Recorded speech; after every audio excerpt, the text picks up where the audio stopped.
dan janji-Mu Kau akan nyatakan bagi kami Tuhan anak-anak-Mu Bapa. Dan ku tetap percaya bahwa Kau Allah yang tidak pernah ingkar janji, dan Kau akan menyatakan kasih kuasa-Mu dalam setiap kehidupan kami. Terima kasih Tuhan Yesus. Dalam beberapa menurut atas kami, Kau siapkan hati kami Tuhan, jadikan tanah hati kami tanah hati yang subur untuk setiap benih firman-Mu Tuhan. Terima kasih Bapa, dan kami siap akan mendengar kebenaran firman-Mu di dalam nama Tuhan Yesus Kristus. Haleluya. Amin. Shalom, silakan duduk Bapak Saudara. Haleluya. Shalom. Diberkati Tuhan. Amin. Amin. Ada sukacita. Amin.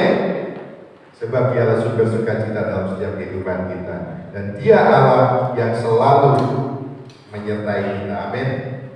Kita tetap dalam tema dalam bulan ini, yaitu fruitful living, hidup yang berbuah.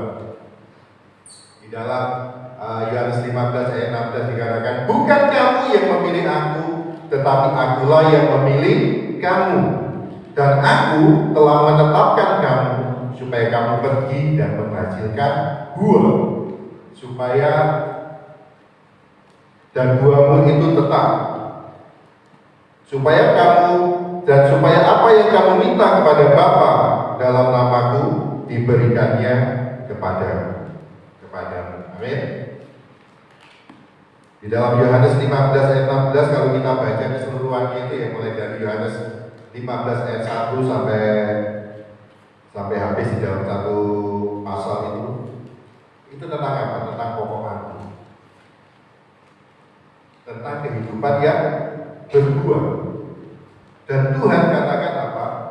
Kalau di dalam versi yang lain dikatakan aku telah menetapkan kamu, itu juga dikatakan aku memerintahkan kamu, aku mengutus kamu.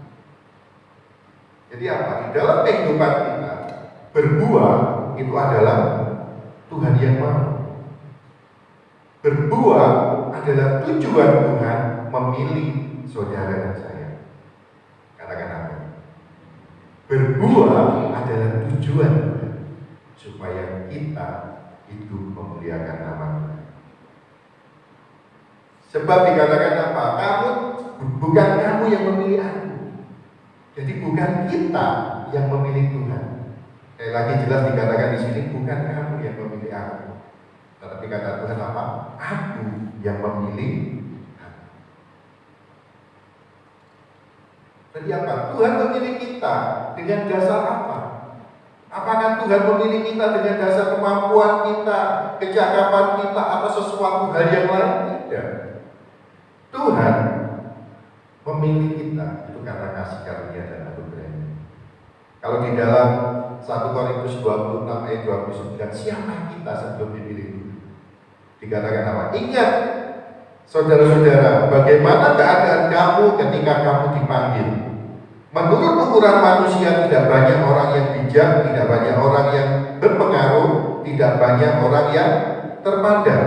Tetapi apa yang bodoh bagi dunia dipilih Allah untuk memalukan orang-orang yang berhikmat, dan apa yang lemah bagi dunia dipilih Allah untuk memalukan apa yang kuat. Dan apa yang tidak terpandang dan yang hina bagi dunia dipilih Allah, bahkan apa yang tidak berarti dipilih Allah untuk menyediakan apa yang berarti, supaya jangan ada seorang manusia pun yang memegahkan diri di hadapan Allah.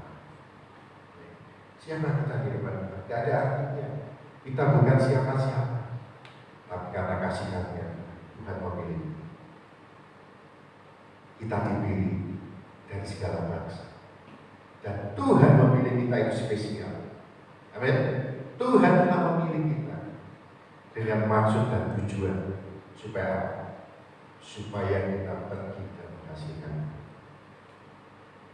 Memilih kita supaya kita menghasilkan buah yang dapat memuliakan nama Tuhan. Di dalam Yohanes 15 ayat 8 dikatakan, dalam hal inilah Bapakku,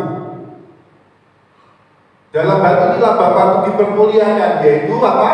Kita baca sama-sama 1, 2, 3. Jika kamu berbuah banyak. Dan dengan demikian kamu adalah murid-muridku. Jelas ya, bahwa Tuhan memerintahkan kita, mengutus kita untuk apa? Untuk kita hidup berbuah.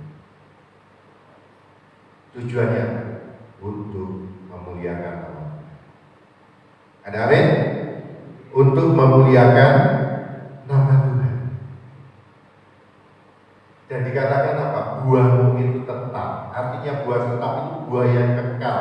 Kalau kita beli buah menghasilkan, kalau kita lihat pohon menghasilkan buah itu ada lifetime-nya, ada masanya. Kalau disimpan terlalu lama apa? Bisa busuk. Tetapi yang Tuhan mau itu adalah buah yang kekal. Kalau kita perhatikan, siapa kita? Kita itu adalah juga buah dari karya Tuhan Yesus di atas kayu salib. Dan Tuhan Yesus telah menembus kita dan menghasilkan buah, yaitu keselamatan yang ada dalam hidup. Demikian juga Tuhan ingin buah kita itu tetap dan terus berkembang kepada anak cucu kita, kepada anak-anak kita. Kalau kita lihat di dalam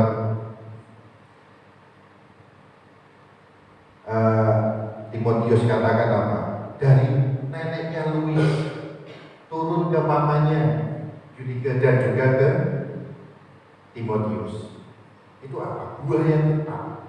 Jadi apa? Keselamatan yang Tuhan berikan, keselamatan yang Tuhan telah nyatakan dalam hidup kita, itu adalah buah hasil dari karya Tuhan Yesus di atas kayu salib. Dan itu apa? Tuhan ingin katakan, pergi, beritakan, jadikan, berbuahlah yang sebanyak-banyaknya untuk memuliakan Tuhan. Dengan kata lain, kita ingat dalam Matius 28 amat tetaku dikatakan, pergilah, jadikanlah semua bangsa muridku. Artinya apa? Kita pergi, kita menghasilkan buah keselamatan yang Tuhan telah tetapkan bagi kita, yang Tuhan telah kudus bagi kita. Kita sudah diselamatkan, amin, oleh kasih karunia Tuhan, amin. Jangan dinikmati sendiri kasih karunia, tetapi Tuhan buah keselamatan itu pun juga akan bertambah banyak kepada jiwa-jiwa yang belum mengenal. Dia datang membawa keselamatan bagi kita semua. Jangan dipek dewe keselamatan yang Tuhan beri, mari kita bagikan, biar mereka pun merasakan kasih Tuhan dan menerima keselamatan. Itulah buah yang Tuhan inginkan dalam hidup kita. Dalam hal inilah Bapakku dipermuliakan, yaitu jika kamu berbuah banyak, dan dengan demikian kamu adalah murid-muridku. Lalu kalau di Wonoase ya, itu ada buah durian. Buah durian itu saat ini sedang ini punyanya Pak Eko ini ya. Itu apa? Lebat sekali. Saya lihat nih buahnya banyak. Terus itu tak kasih tanda apa namaku semua, walaupun saya kan suka durian. Tapi di situ senang kita melihat buah durian itu. Tapi tahu nggak? Kalau itu nggak dirawat, buah rantingnya itu terlalu banyak, itu akan patah. Dan apa?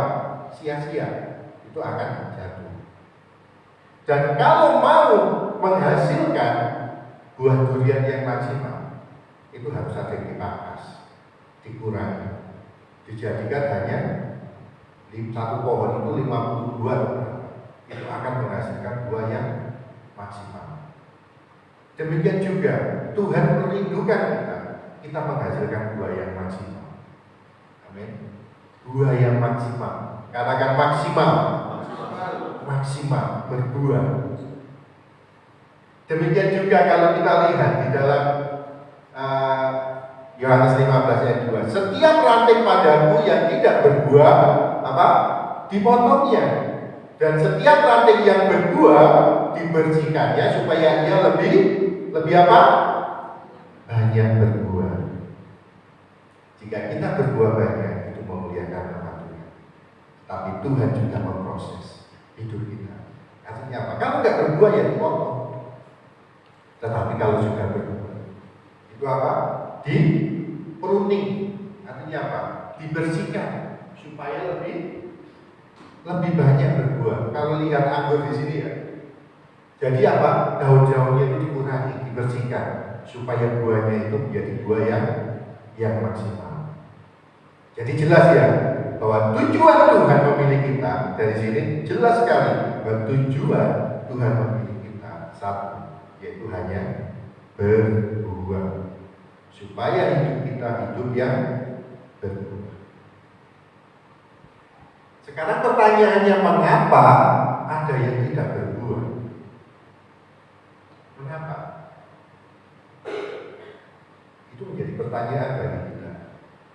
Padahal Tuhan tujuannya itu ayo supaya apa? Suatu tanaman, satu pohon itu menghasilkan buah yang maksimal.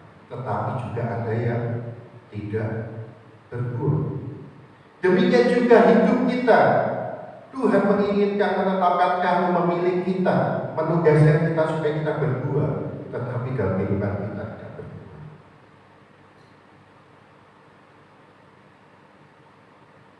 Saya menemukan beberapa dua hal.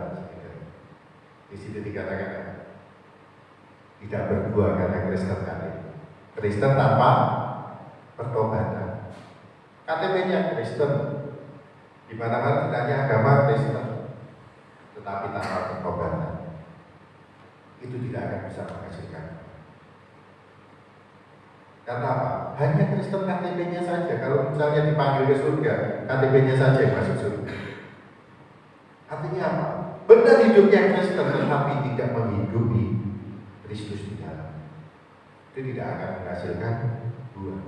Dan dikatakan di dalam Yohanes 15 ayat 5, tinggallah di dalam aku dan aku di dalam kamu. Sama seperti ranting tidak dapat berbuah dari dirinya sendiri kalau ia tidak tinggal pada pokok anggur. Demikian juga kamu tidak berbuah jika kamu tidak tinggal di dalam aku. Akulah pokok anggur dan kamulah ranting-rantingnya. Barang siapa tinggal di dalam aku dan aku di dalam dia, ia berbuah banyak.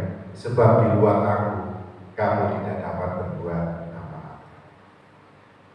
Jelas, kalau orang yang hanya Kristen KTP-nya saja, mana mungkin dia dekat dengan Tuhan, apalagi melekat dengan Tuhan, sehingga tidak menghasilkan buah di dalam. Ini menjadi peringatan bagi kita dan saudara dan saya, supaya apa? Kita cek posisi kita itu jadi Kristen yang bagaimana. Apakah hanya Kristen KTP? Oh, saya lebih tinggi lagi, Pak. Kristen sebagai nafas dalam hidup. Apa? Natal dan Paskah. Tidak hanya KTP, lebih bagus lagi Kristen nafas. Natal Paskah itu baru muncul.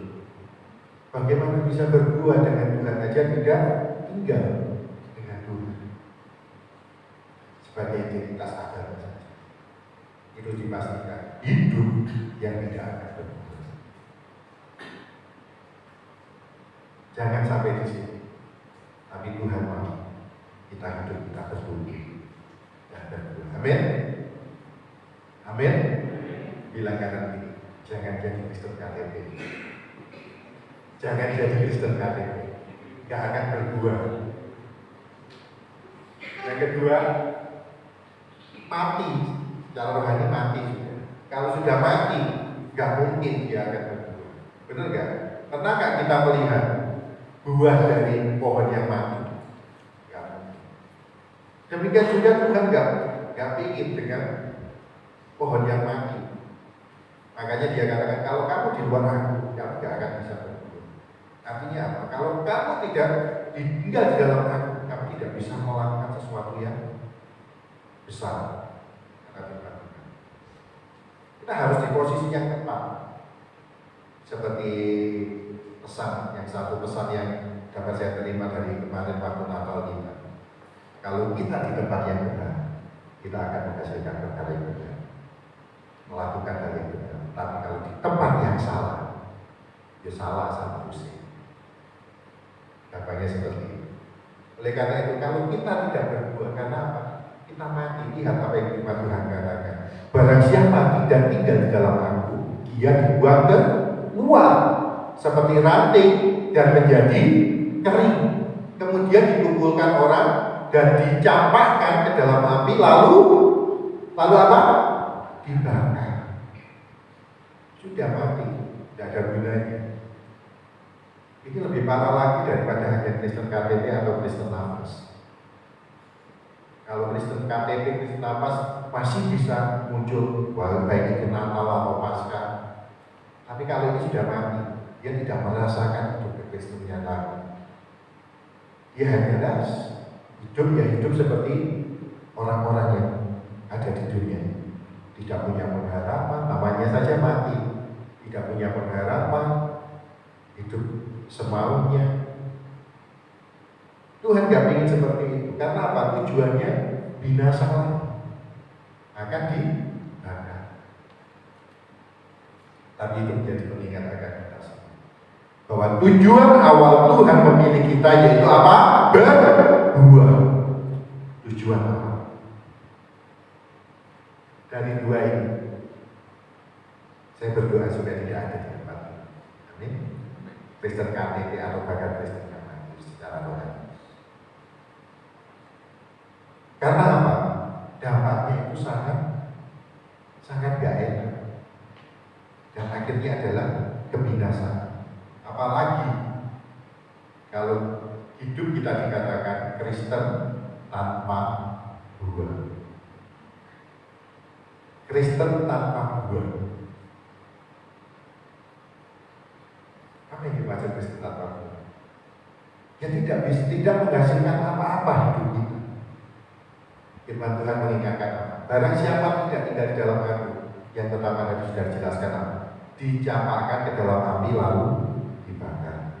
Ini menjadi peringatan bagi saya dan saudara supaya kita sungguh-sungguh.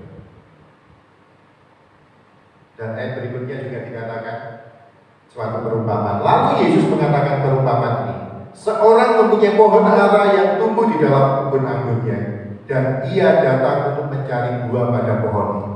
Tetapi ia tidak menemukannya. Lalu ia berkata kepada pengurus kebun anggur itu, sudah 3 tahun aku datang mencari buah pada pohon ara ini, dan aku tidak menemukannya.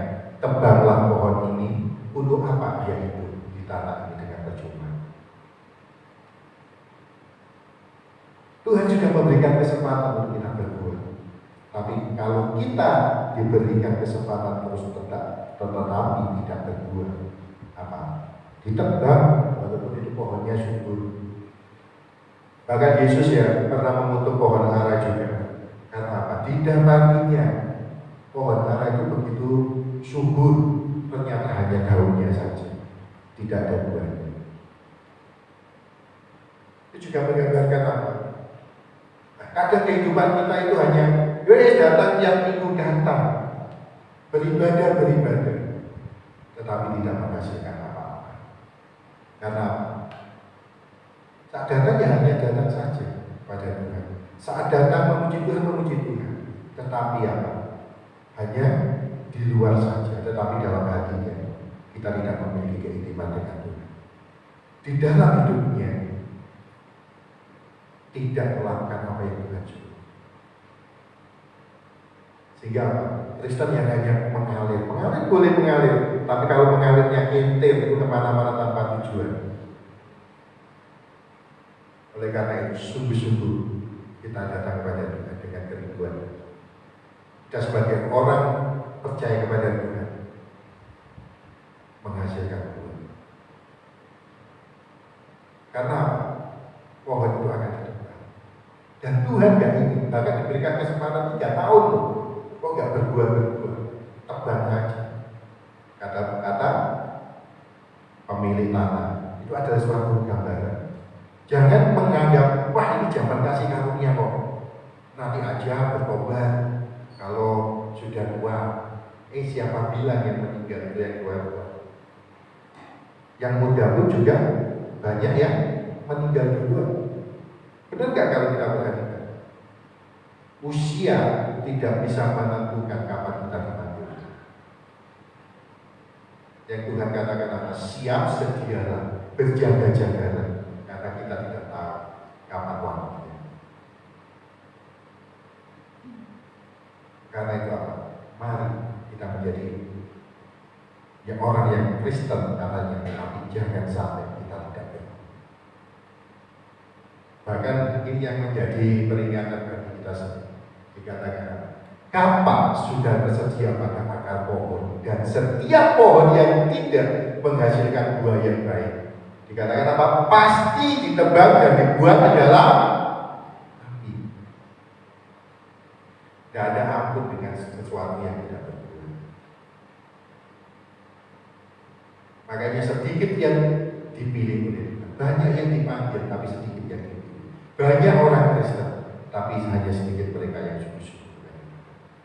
Tapi biarlah kita menjadi bilangan orang-orang percaya yang mau hidup sungguh-sungguh, yang mau hidup berkenan kepada Tuhan, yang mau hidup sesuai dengan rencana Tuhan. Yaitu apa? Hidup kita berdoa. Terus kita bertanya, Tuhan kalau seperti ini terus, apakah sudah tidak ada kesempatan bagi kita? Kalau kita di dalam program HP kita itu ada tombol yang namanya apa ini? Tombol apa? Tombol kembali. Turn back. Tuhan masih menyediakan kesempatan. Tuhan masih menyediakan kesempatan bagi kita. Jangan sia-siakan kesempatan. Tuhan mau kembali. Memang hidup kita selama ini tidak berbuah, kembali. Aku hanya menjadi Kristen KTP, kembali kata Tuhan. Bahkan engkau yang mati secara rohani, kata Tuhan, kembali. Kembali apa? Dikatakan bertobat sebab kerajaan Allah sudah dekat. Saya membaca ini bertobat sebab kerajaan Allah sudah dekat sudah mulai kecil. Tapi kapan datangnya? Tidak ada yang tahu kapan. Tapi katakan bertobatlah selama masih ada kesempatan, selama masih dalam masa kasih karunia Tuhan memberikan kita kesempatan. Kembali kemana? Kembali bertobat ke jalan yang Tuhan sediakan, siapkan bagi kita. Kalau kita di jalan yang salah, di dalam jalan yang salah, ayo kembali ke jalan yang benar. Supaya apa? Hidup kita benar. Bukan karena kebenaran kita, tapi Tuhan yang membenarkan. Ayo kembali bertobat kepada Tuhan, sebab Dia Allah yang setia dan adil, dan Dia mengampuni segala dosa-dosa kita. Setelah kita bertobat, apa hanya bertobat saja? Tidak, dikatakan juga dalam ayat 8. Jadi hasilkanlah buah sesuai dengan pertobatan. Kembali lagi setelah kita bertobat, kembali hasilkan buah sesuai dengan pertobatan. Kali kembali kepada jalan, yaitu hasilkan sesuai dengan pertobatan. Bagaimana iman kita? Percaya kita, keselamatan yang Tuhan berikan kepada kita, itu adalah buah, hasil buah dari karya kasih Kristus. Dan itu pun keselamatan supaya itu juga turun pada anak-anak kita. Buah itu kekal. Buah itu kekal. Sampai bahkan generasi berikutnya. Mereka merasakan apa? Buah keselamatan. Demikian juga tidak hanya kita, tapi rekan kita, sekeliling kita, tetangga kita, bahkan saudara-saudara kita. Mereka juga menjadi buah, merasakan buah. Karena apa? Kalau kita berbuah banyak, itu memuliakan Tuhan. Oleh karena itu pergilah. Tuhan telah menetapkan kita untuk kita berbuah. Jangan diambil sendiri keselamatan yang Tuhan beri, tapi mari kita bagikan. Mari kita bagikan, sehingga hidup kita berbuah, terus berbuah untuk kemuliaan Allah. Itu menjadi perenungan kita pada pagi ini. Tanpa kita berbuah, kita akan binasa. Tapi masih ada kesempatan bagi kita. Kasih karunia yang Tuhan beri, supaya kita kembali kepada jalan yang Tuhan berikan. Mari kita sama-sama berdoa. Dia Allah yang luar biasa, Dia Allah yang mengasihi. Ayo kembali kepada apa yang Tuhan telah janji, apa yang Tuhan telah tetapkan. Mungkin kita hanya, Tuhan, aku seperti ranting yang telah dipotong. Benar kita masih hidup, tapi lama-lama juga akan mati dan ujung-ujungnya akan menjadi binasa. Haleluya. Karena betapa besar Tuhan kasih pengampunan. Tuhan tak memandang Kristen KTP ataupun semati secara rohani, tapi Dia mau katakan kembali ke jalan yang Tuhan sediakan. Kembali, betapa besar kasih pengampunan. Sejauh ini